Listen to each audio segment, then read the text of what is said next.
Greetings, ladies and gentlemen, and welcome to this latest narration of the web series, The Princess and the Human. If you are new to the series, there is a playlist listed down below in the description, and as always, I hope that you enjoy. Chapter 2, Nadine's Decision. It was quiet. No one spoke, and more noteworthy, no sounds were heard from the hallway.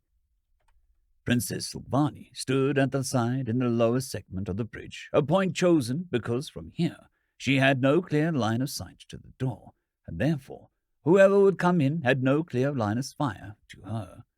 Her guard stood in the upper segment, all guns pointed at the door to make sure whoever broke through wouldn't even be able to do so much as take a glimpse at her. Once they realized they were under attack, Captain W.R.E had personally led the charge towards the breach point to meet their assailants, only leaving behind the 8 members of the princess's elite guard. The problem was that the Star Treader, while luxurious, wasn't all that big, comparatively speaking. When the soldiers had made contact with the enemy, the sounds of battle had been audible on the bridge, and now they no longer were. That, combined with the lack of an all-clear signal, didn't exactly leave a lot of room for imagination. As a person, she wanted to tell herself that their side won, and that they just went quiet while looking for any other foes they had missed. But as a leader, she unfortunately had to be realistic. Was this all just bad luck? Sure, leaving the secure routes was risky, but it was still space. What were the odds that their exact moment some hostile vessel was also in the area following the strange signal? A hissing noise told her that the door was in the process of getting cut open, and she could see her guards readying themselves. A short while later, the door hit the ground, and at the same moment, energy blasts were fired into the opening.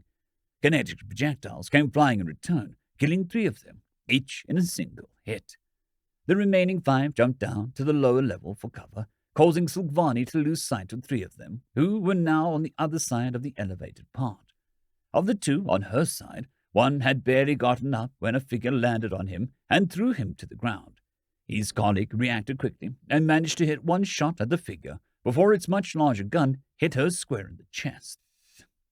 The combat armor not able to stop a kinetic weapon at point-blank range. The figure then quickly aimed down and finished off the guard it was standing on before turning towards the princess, affirming Silvani's worst assumptions. Karosha. As she saw the large gun pointed at her, she was sure this was the end. The Karosha never left survivors, and yet they didn't fire.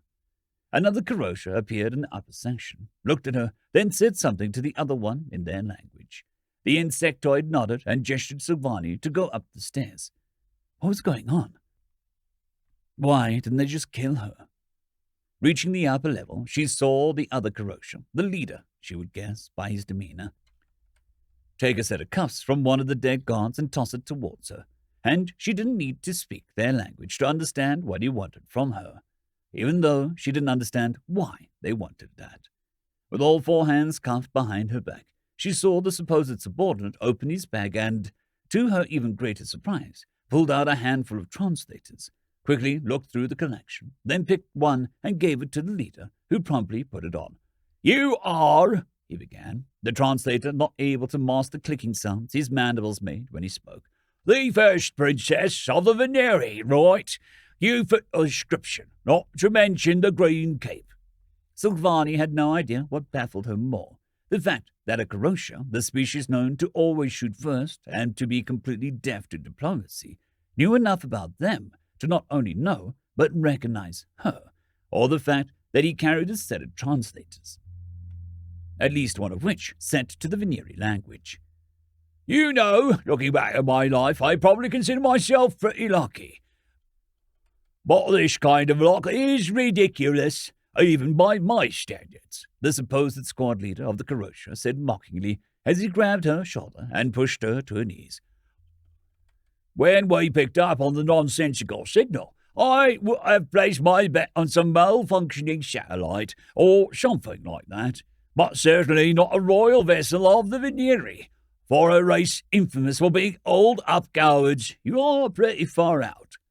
Why was he so talkative? This went against any report that she'd ever heard about them. Did he really take that much pleasure in taunting her? He had even put his weapon on the ground when he'd put on the translator, and was now starting to walk up and down in front of her. Not that he couldn't afford it. His companion was still armed in case somebody came in, and everyone else on the bridge was already dead. Out of all the races, they had to run into the Karosha, wildly regarded as the most fearsome warriors out there. Their exoskeleton, unlike their soft-shell veneering, was a hard chitin shell that allowed them to take multiple hits from conventional handheld weapons before going down, while their strength allowed them to carry heavy cannons that made short work of normal battle armor. What had just happened on the bridge could attest to their fighting prowess. With just 2 of them, they had taken out all of her guards, and the rest of the squad was probably searching through the ship right now, finishing off the rest. But if they spared her, maybe there was hope that the servants who didn't fight back might survive. In fact, he just said that he was lucky to have found her, so maybe. "Let's cut to the chase," she spoke up. "I am the one you want, so stop wasting everyone's time. Just take me with you already so that we can get your promotion and my people can return home. They are neither a threat nor of any worth to you, so let them go." The Karosha stopped walking up and down. "Not worth? I think you are selling your people short here. Sure, they're not, well, but letting them go for free sounds like a bad trade." He bent down to her. "But you are giving me an idea, so maybe we can make an arrangement. You see, we both know that this was no navigation error. You had picked up that signal as well, and I'm getting the feeling that it was not just a satellite, was it? Why don't you enlighten me? Maybe it'll make me feel generous. Come on, what are you hiding?" Silkvani grit her teeth. So this was the choice she had to make. Sell out her servants, or sell out the alien that she had rescued. Both choices were horrible. No, wait. We still have the alien's escape pod. Even empty, it contains foreign technology, and is proof of an unknown species. It should have plenty of worth, even on its own. Would they believe me if I claimed that it was empty when we found it? Well, worth a try. "She's hiding me." A soft voice spoke before she could. The squad leader and his companion turned around, startled that neither of them had heard someone enter. The small alien was standing in the doorway, a telepathic translator around its neck. Silkvani had only gotten a short glimpse of it when they had opened the escape pod, but now that it stood there, it was almost unbelievable how small and frail its body looked. Why did it come here? Why was it not hiding? Also, for some reason, it seemed to have changed its white shirt for a dark purple one. Had there been a spare clothes in the escape pod? Either way, changing clothes in this situation indicated some strange priorities. "An unknown species," the squad leader concluded. He had overcome his surprise rather quickly, and after seeing that it was unarmed, he relaxed again. "Interesting that something so small could survive long enough to reach the stars. You bring it to me." The soldier nodded. They approached it rather leisurely, clearly not seeing the creature as a threat. The alien then made a sudden step forward and hugged him. The situation was so strange that neither the soldier nor the squad leader seemed to know how to react. Due to the way the alien hugged the soldier, not only the torso but by the arms as well, and its delicate figure, its arms weren't even able to reach around his body, with the longest finger in each hand still being a little bit apart. It actually looked kind of adorable. But why did it do that? Judging by its looks, it probably comes from a very safe world. Maybe the concept of conflict is foreign to its species. Earlier, "Hide," Gathé whispered to Nadine, who quickly crawled behind the large desk. The doctor, meanwhile, opened the drawer, pulled out a scalpel, and placed herself next to the door. She was no fighter, but depending on who their attackers were, she might have a shot if she surprised them. And she was pretty sure that she only heard one pair of steps. The noise indicated that someone tried to break the lock. Whoever they were no ally. The door opened, and without a second thought, the doctor attacked. The strong hand grabbed her wrist and threw her to the ground. She lost both her knife and her balance and tumbled to the ground, only to feel a heavy step on her thorax. As the whiplash subsided and her vision became clear again, she could see a barrel pointed at her face, and right after that, she realized who was holding it. Shit. It was a Karosha. which basically meant that the ship was doomed. She immediately opened all her hands and placed them next to her head. This fight was over. Further struggling could only make things worse. Hopefully, they at least wouldn't discover Nadine. Just as that thought, she saw something next to the soldier's head. It was wheels? Indeed, they were. The wheels of a large desk chair. Wheels that it had specifically because one person could not just lift it up easily. Yet there it was, upside down, and just a moment later, it came crashing into the Karosha's back. The soldier couldn't give off more than a pained grunt before they fell flat on the ground, cracks appearing on their hard shell. Behind him, Nadine came into view, who jumped high in the air and onto the attacker. The metal floor vibrated as the human landed. The oh-so-hard shell of the insectoid could offer no resistance to the heavy impact that completely betrayed the small shape. Her feet basically fell through him, purple blood splattering in every direction. The Karosha died on the spot, as Cathay desperately tried to comprehend the situation. The god's words echoed in her auditory roar. "And be careful, that thing's heavier than it looks." Could it be? Was it possible that the scales weren't broken? Did she seriously weigh more than 500 Vs? Though it would explain the creaking noise when she stepped on them. As their attacker was no more, Nadine started to shiver and finally slumped to the ground. The doctor shut up. "Are you all right?" I, the girl stammered. "I killed someone." Cathay wanted to slap herself for thinking about her tests. Sure, killing a Karosha was an amazing feat, but Nadine was obviously a civilian. She was not used to seeing someone die. On top of that, killing them herself. That being said, even though she was a doctor, she had no clue how to treat mental wounds. You didn't really have much of a choice. Don't think about the life you ended. Think about the ones you saved." She wasn't sure if that would help her. But Cathay had no idea what else to say, so she just sat next to her in silence. After a while, Nadine seemed to calm down a bit. "He would have killed us, right?" "Probably." She took a deep breath. "Honestly, the scariest thing is how easy it was." Cathay couldn't help but chuckle. "You were lucky. Karosha are famously hard to kill." Nadine blinked.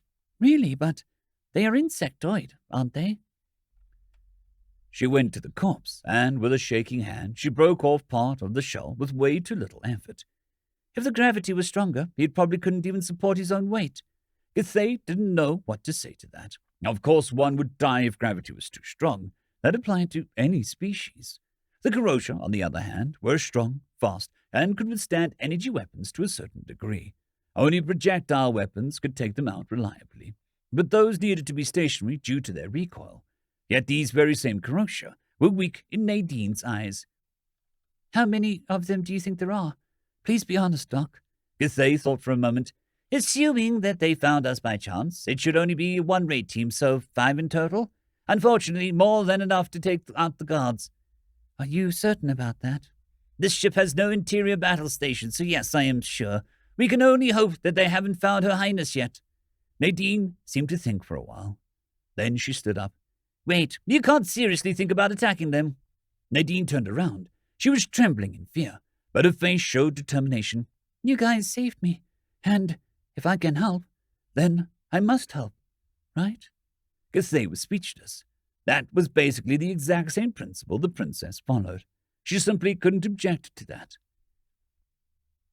"Oi, you've had your fun, now bring it over," the squad leader said, annoyed. But Silvani noticed something strange. The soldier's hand was a fist, and his arms were shaking slightly. Was he trying to break free of this hug, but couldn't? Also, the alien's hands were now a bit closer to each other, and as soon as the tips of its fingers touched, they interlocked, pulling its hands even closer together. A pained grunt escaped from the soldier's throat as the hug kept getting tighter. The squad leader just stood there flabbergasted, seemingly unable to comprehend what he was seeing. Not that the princess was any better. How could this seemingly frail creature overpower a Karosha?